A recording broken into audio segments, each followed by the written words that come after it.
What's going on, boys? Welcome back to the podcast. I am back with my favorite little gremlin, my favorite little goblin, Jack. Hi. And, today, okay, so we kind of had this idea, right? And here's the thing. I'm going to ask you this, right? Do you think that we as people have shorter attention spans than we used to?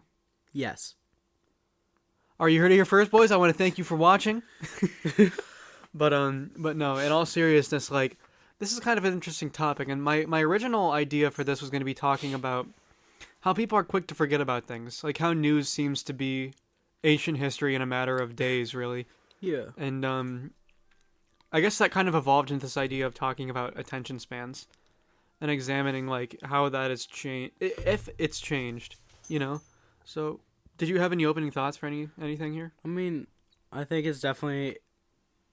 I don't think inherently it's changed. It's just a lot easier to have a poor attention span. Yeah. I mean, what do you mean by that? I guess especially with phones and all that, like, especially with the internet, there's just everything. It's pretty much like everything that has happened and all that. Like, there's like a near infinite amount of just content and everything on the internet. And with phones and everything, it's just so much easier to access that at all times. Yeah. So you're saying it's just like always there. It's always there, and then it's just like sensory overload almost kind of, where it's just like there's so much coming at you that it's hard to like chill for a minute and slow down. Yeah. What do you think is like the single biggest culprit of like lowering people's attention spans? Like as far as like any app or service or anything on the internet? TikTok. Yeah. Yeah, you think so? I mean, now it's like 3 minutes, I think, but it's like minute-long videos, usually shorter, that they have the infinite scroll, so you can scroll forever. That's incredibly easy on your phone, so you can watch whenever. And then it's used by millions. Yeah, I guess that makes sense. I mean, it's not necessarily a hot take to accuse social media of being intentionally designed. Yeah, definitely social media to kind of target people's nature and exploit the way that people work to keep people on things. You know. I mean, definitely. That's the whole thing, especially because they're competing with something. So all they want is just for people to stay on their cellular app as long as possible. Yeah. So I guess if we have if we're just gonna like go with the fact that people's attention spans are lowered or whatever, or I guess more accurately, there are these services that make it easier to just have access to constant stimulation. Like, do you like, how do you think this has affected people?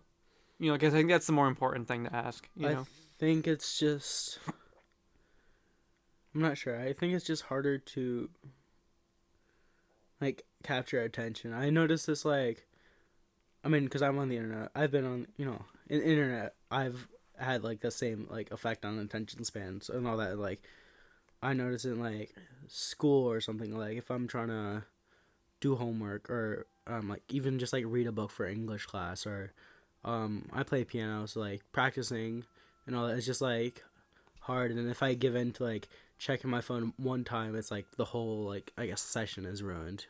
I know what you mean. For me, it's like, I've always been pretty good with phone usage. I've never really gone too overboard with it or but like, YouTube is definitely one of my weaknesses. Yeah, because same. I mean, like, I make YouTube content, obviously, but I'm talking more about like just finding videos, like I guess it is kind of a pastime and it is relaxing, and it's not like it's always a waste per se.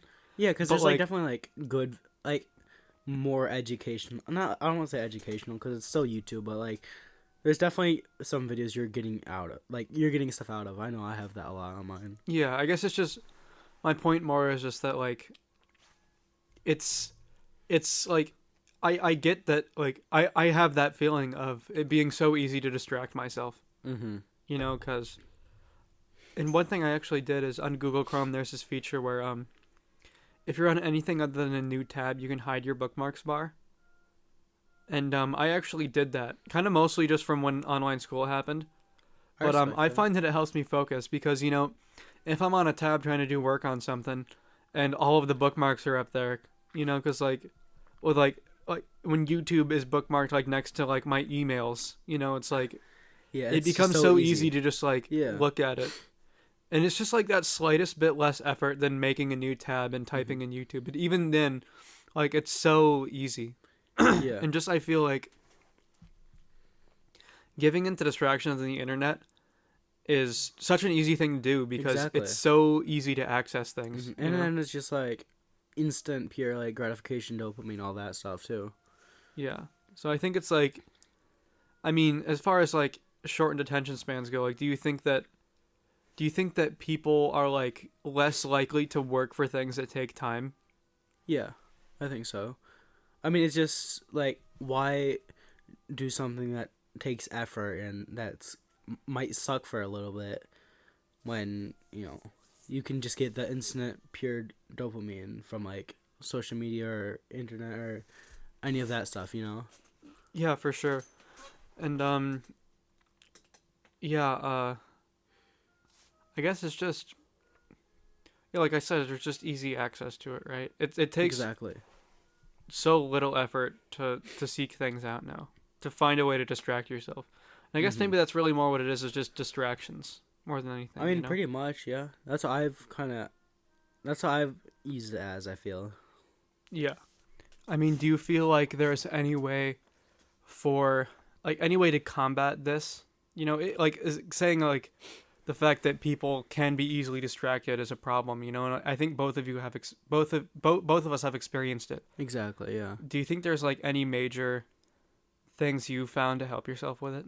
One thing I do to help myself is just like the order of events, because it's like, I guess, like a compare and contrasting. Like, if I wake up and the first thing I do is like go on YouTube and watch some like super like high dopamine, like some like funny moments gaming or something like that, or it's just like Yeah. super like everything like sense like super like high instant gratification dopamine, all that stuff, and then try to like do homework or practice piano or something like that. It just like, I guess it's just like my brain like comparing the like the super, all the like sensory, and the Maybe dopamine, just all that like stuff.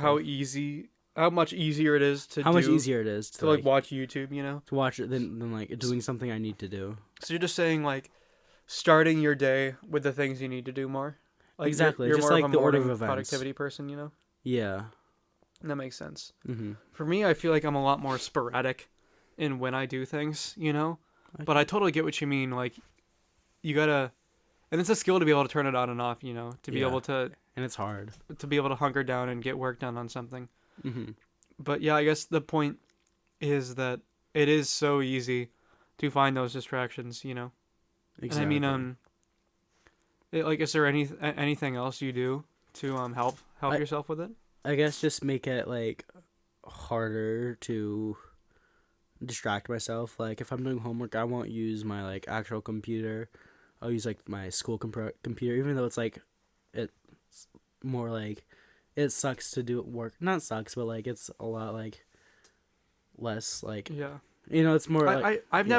never found the need to do that, but I can understand where you're coming from. It's just like there's less stuff, like everything's blocked on it, which is like, I'm not a fan, but it's like like a good consequence, I guess, or it's less chance to distract myself. Yeah, I get what you mean, and I feel yeah, I mean, like I said, I do pretty much all my work on the same computer, but I think one thing I do is I'll just whenever I'm like trying to work on something, I'll just like take my phone and hide it somewhere, I do that too. and Yeah. like I end up having to find it later, but I just find that like, and I never have my notifications on either. Because that's Hmm. another thing too is the Oh, like that's mental definitely, association for people, like it's kind of like addicting in a way it when is. you get a notification to find out what it is, you know what I mean? Exactly. So Yeah. like unless I'm expecting and waiting for something to happen, I'll always have my phone turned off that way. I most always do, or have at least do not disturb on. Or at Yeah. least I try to. Cuz I mean it's like you don't want to, like, when you're getting into something, you don't want to have a notification pop up, and because that'll instantly break your No, because that mentality. breaks the flow. Because Yeah, it's it breaks like, the flow. especially when you're working on something, it's all very like. At least for me, I'm very like momentum based, and if like I get a notification or check my phone once, it's all gone, and I have to restart from zero pretty much. Yeah, for sure. I get what you mean. And I mean, just like kind of getting away from more personal things. Do you think like, what do you think are the implications that kind of, I guess, social media and the incentives to have like a shorter attention span? Like, what do you think that's the effect it's had on like people in general, and just the way we work as like a society now? You know? I mean, I think it's. I don't know. It's weird because like to be like, I guess a real person now, you kind of like need social media because it's just like that's the main way a lot of people communicate. I feel, or at least Yeah. like something like that. But so I guess it's like almost like a necessary evil where people like Yeah, yeah, yeah. need it, but it's just I mean, I can understand where you're coming from because, you know, I deleted Snapchat because I didn't really use it that often, and it's kind of it's a dog shit app. Let's be honest. But like I feel like I don't really hear about like group events as much anymore because, you know, I was in a few get group that. chats with like a bunch of like my friends, you know, Mm-hmm. and there were things that happened that I just never even knew about, you know, Yeah, and that's because like I think in Snapchat it probably still says I'm in the group chat, so people it just assume does. I'm just being ignorant and not reading things probably. Well, because But also like, you just don't check your phone. well, no, but like if Well, someone yeah, texts me directly, I'll see it, you I know. get that. Yeah, So it's like, but my point is like I'm not trying to blame my friends for anything, but like that my name is still in the group chat, and like mm-hmm. unless someone DMs me like elsewhere, I'm just not gonna know about things, you know. And like I like that's how it is, like in a way a necessary evil, is because like Yeah, if because like even though I didn't really like Snapchat, I could still maintain connections with a select few people that I wouldn't have been able to otherwise. And I kind of yeah. had to make the decision that that wasn't that important to me, you Mm-hmm. know? Which is it's just a hard decision to make. Yeah. Mm-hmm. It sucks because it's like I think social media is like really bad for. I mean, it has good and bads, but I think in general for like society as a whole, I guess, I think it's definitely like not a good thing, but also it's just necessary evil where like you need it to just like connect with people, which is the worst thing about it, I think. Yeah, I can understand what you mean there. Just saying that, you know, you kind of need it. But but yeah, did you have any other thoughts on anything here? Not a whole lot. I think I covered most of it. Or Okay. I mean, I think there's still some potentially some ground to cover. I mean, probably. like in our last podcast, we also we talked a lot about just like various internet stories, you know, and I think that we kind of talked about like clout chasing and stuff like that. Yeah. But I think that one thing too is like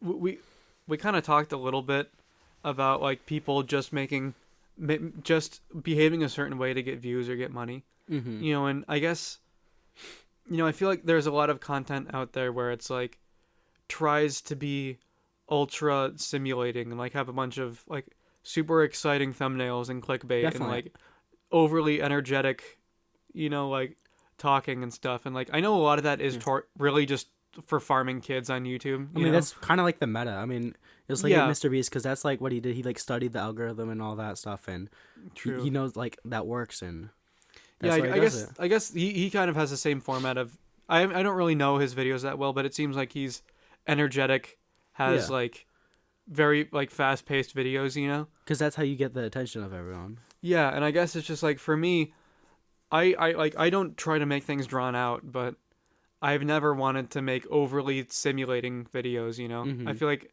for me I want to have a more chill style, but There's more charm in that. I feel, at yeah, least to I me. feel like it comes across as more genuine Oh, personally. definitely. But like there are so many, like I said, especially just for the purpose of like farming views from like YouTube kids and stuff. It's like people just are so like over the top with how they like seek attention in that way, you know. But again, Definitely. it's like it is kind of the meta. Yeah, I mean, it's just kind of like the only way to stand out. Mhm. So yeah, I don't know. I mean, it almost feels like in a way, you know, you have to find some way to like gain and like break through the algorithm and catch people's attention in that way, you know? Exactly. Yeah. I don't know. It's just a lot, and that's kind of like the whole I think mentality besides the big thumbnails with like the stereotypical red circle and arrow and all that stuff.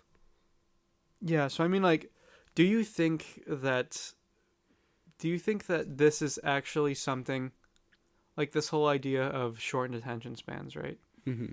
Do you kind of like the whole idea of nature versus nurture? Like, do you think this is just how people kind of like? Is it just kids these days, or like is it a product of the technology and of the environments that we're in? You know? I think 100% product. Like, I think for that it's 100% nurture. Yeah. I mean, like, I guess. I mean, for me, like, my parents raised my sister and I. True. I that wasn't my whole thought, but no, like my parents raised my sister and I without phones for like the longest time. Like, I think I got my first phone. It was basically a brick that could only call and text at, like the age of 14, you know, and it's like, so I guess like we were just never raised to be overly reliant on things. But there are so many, like I've heard it said before that like people will just reduce parenting to like giving their children the iPad and letting them go kids. hog wild, you know? I think that's definitely like the like most extreme version of it, but like and it's I think we'll see that effect in just like kids and stuff as they grow up because right now it's all that I guess generation of iPad kids is like very young. I mean, I kind of see that like even like my younger brother who's like you know still it's not as bad as what I've seen online and all that, but still just like you can tell it's going to be a problem later. Yeah, I know what you mean. And like that's the thing is like for me, I was never really raised that way, which you know, I'm grateful for. Mm-hmm. But yeah, it just seems like there is kind of that problem of people just giving their kids open access to the internet like that, you know? Definitely. Cuz then like then they do grow an attachment to it. And that Yeah. does I feel like that does lead to different problems down the line in a lot of ways, you I know? mean, definitely. I think like even like I mean not recently, but like with COVID and all that, like the internet was the only way to like, connect with people and talk and all that. So Yeah. and I you mean can like still see that effect. I guess that's a good point. Like how do you think that like cuz obviously pretty much everyone had to use technology to live. Mm-hmm. But do you think that at all changes the script on technology? And do you think that COVID gave us like a better relationship or worse relationship with technology? I think definitely a worse relationship because it's just like it was at least for me it was like a safe space I guess where like Yeah. because it's like I'm at home that was like the only way like real like escape I guess Mm-hmm. which I think and I know a lot of other people felt that way and I know there's a lot more extreme cases and it's just like I think there's a lot more reliance on technology now. Yeah, yeah, I get what you mean. But I feel like in a lot of ways, a lot of people that were against technology and thought of it as being a perpetually bad thing, I think that a lot of people's opinions were kind of switched in a way where they realized that it is useful, you know? It definitely is. If you, I guess it's just hard to be useful when it's just so easy for it to be like a waste of time. Yeah, and I guess like for me, I've always said that technology is a tool, you know? And I Mm-hmm. think that there probably is a little bit of like bad intentions sprinkled in there just because of corporations. Yeah, But like simplifying the model a little bit, I think it is just a tool, and it's up to how you use it because definitely. technology is really powerful. Yeah, there's a lot you can do But with it if it's yeah, just and it does require just a huge amount of self accountability, though. You know what I mean? definitely. And I think that for a lot of people in COVID, they learned that technology is useful and does have those good sides. But I think that other people also learned that there are those downsides to it. So Yeah, I can I see think that that. just overall we just have a more developed kind of perspective on it now, Yeah, I can understand that. I think it's just like I guess what I think is like I think COVID I guess like sped up like technology advancement almost kind of, not like not like the physical technology, but just like its advancement on like society, I guess. Yeah, I know what you mean. Because like I said, like everyone was using it, you know. Exactly. So it just kind of became a bigger part of people's lives, I guess. Mm-hmm. So yeah, I think are there any other like big points to anything you wanted to make? Um, I don't think a whole lot. I mean, it's just it like you said, it's a tool, and it can be, and it can do a lot of like just great things, but you just need that. You just need like hella self accountability and just t- to not like fall into, I guess, like the trap of the easy stuff, I guess. Yeah, for sure. So yeah, I mean, if there wasn't anything else you wanted to really hit, I think we might be able to wrap it up. All right, sounds good. Yeah. Yeah, I mean we're only about 20 minutes in, so pretty good length. But yeah, I think we pretty much hit a lot of different things, and I guess my takeaway would just be that you know, I I'm not really one to say if attention spans are shorter or not than they used to be. I mean, I think it's easy to say that they are, but I don't think that's really the important part of the discussion. I think the important part of the discussion is more so just clearly we live in a technological world, Mm-hmm. so just maintaining self accountability and having a good relationship with technology is important. Mm-hmm. It And is, yeah. I think that's one thing all of us should consider and kind of focus on in our Mm-hmm. lives is just figuring out how to deal with all of it. Because like I said, it's here to stay. It's So and it's hard to have a good relationship with it. yeah, so just be self accountable. You know. So Yeah. I guess that would be my takeaway. So unless there's anything else you wanted to add, I think we could wrap it No, up. not really. It's just really hard to have that good relationship with technology when it's just so easy to not. Yeah, I know what you mean. But yeah, I mean, let me know down below if you have any of your own thoughts on this. But in the meantime, I guess we'll wrap it up. I'll check you later, boys. I want to thank you for That listening. sounds good. See you in the next one.